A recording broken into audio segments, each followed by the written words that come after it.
அடுத்து என்ன பார்க்க போகிறதுன்னா, நம்ம இந்த நீடிலில் நம்ம கொக்கி வந்து ஸ்ட்ராங்காக இருக்கிறதுக்கு நான் ஒரு ஐடியா சொல்கிறேன். அதை பார்த்துக்கோங்க. நீடில் எடுத்துக்கோங்க. துணியை எப்படி கொஞ்சம் ஓட்டை போட்டுக்கோங்க. இது மாதிரி தெரியுதுங்களா? இது மாதிரி ஓட்டை போட்டுட்டு இந்த கொக்கி இருக்குங்க இல்லைங்க, எப்படி பாருங்க, இது மாதிரி வச்சுக்கிட்டு தலைக்கீழே வச்சுக்கணும். கொக்கியை உள்டாவா இது மாதிரி வச்சுக்கிட்டு இப்படி கோத்துட்டு எடுத்திங்கன்னா இந்த பக்கம் வந்துடும். கரெக்டாக வந்துச்சுங்களா? பாருங்கள், இது மாதிரி வந்துடும். இப்போ வந்து நம்ம நூலை விட்டு வராது. நூல் அறுந்தாலும் அந்த ஜாக்கெட்லேயே அந்த கொக்கி இருக்கும், நல்லா ஸ்ட்ராங்காக இருக்கும்.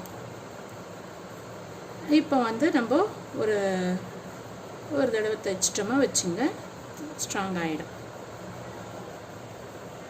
நான் சொன்னேன் இல்லையா, அதே மாதிரி நீங்கள் தைச்சிடுங்க.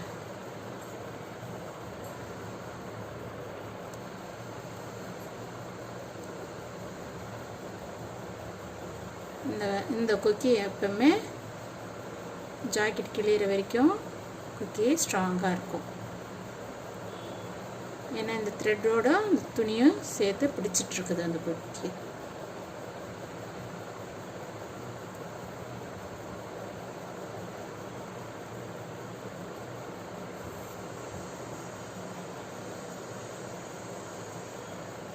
நான் சொன்ன மாதிரி கொஞ்சம் இதை நீக்கிட்டு இப்போ தைச்சிட்டோம்.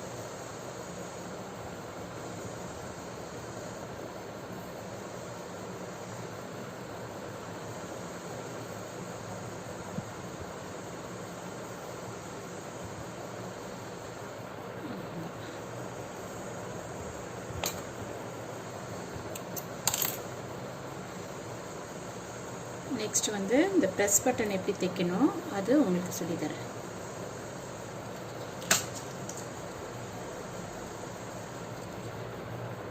பாருங்க, இது மாதிரி இருக்கும்.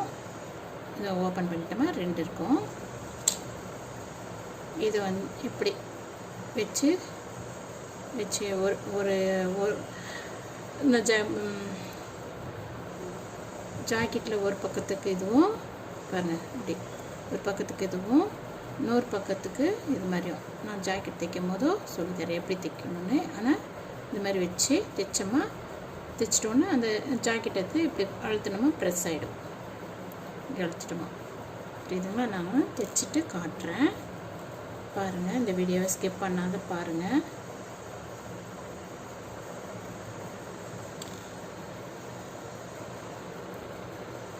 பாருங்கள், இங்கே 4 ஹோல்ஸ் இருக்கும்.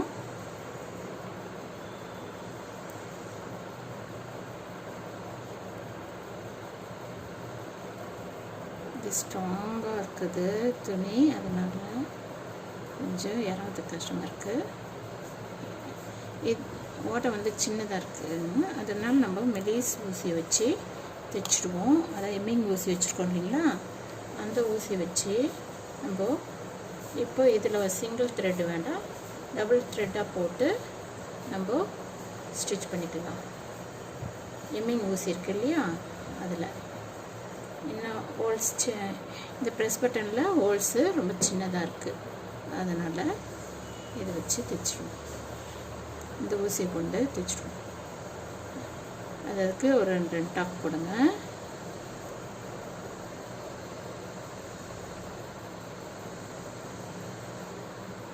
ஒரு டாக் போட்டால் மறந்துடும்,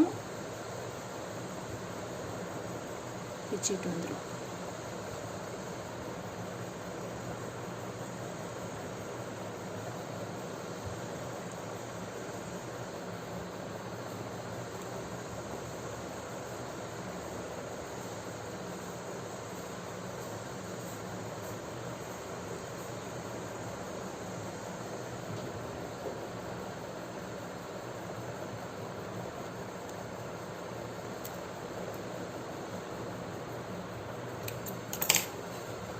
பார்த்தீங்களா? ஆனால் நம்ம ஜாக்கெட்டுக்கு மேலாம் எதுவுமே தெரியக்கூடாது. இதெல்லாம் உள்ளே போகும் ஜாக்கெட்டுக்குள்ளே. ஜாக்கெட் மேலே த்ரெட்டு அந்தளவுக்கு தெரியக்கூடாது.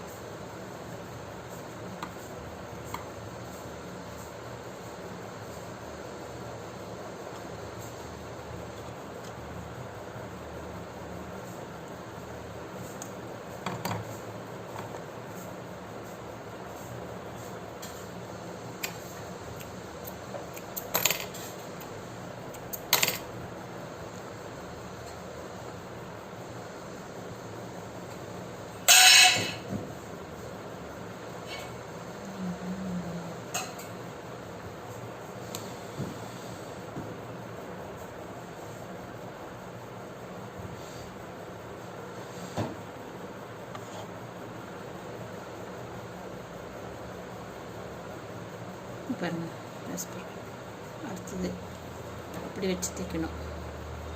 நீங்கள் மாற்றி தைச்சிடாதீங்க. இது வந்து உள்ளே போயிடணும்.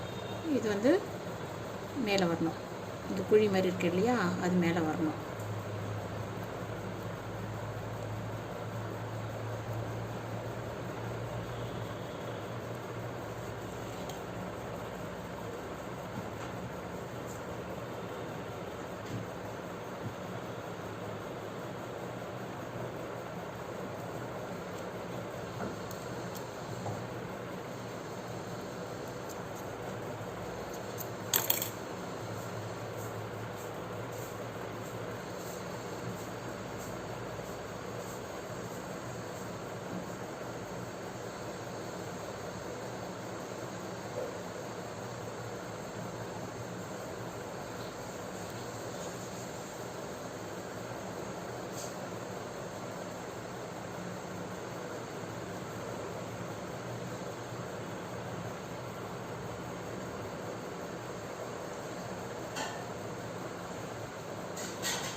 முடிச்சு போட்டணும்.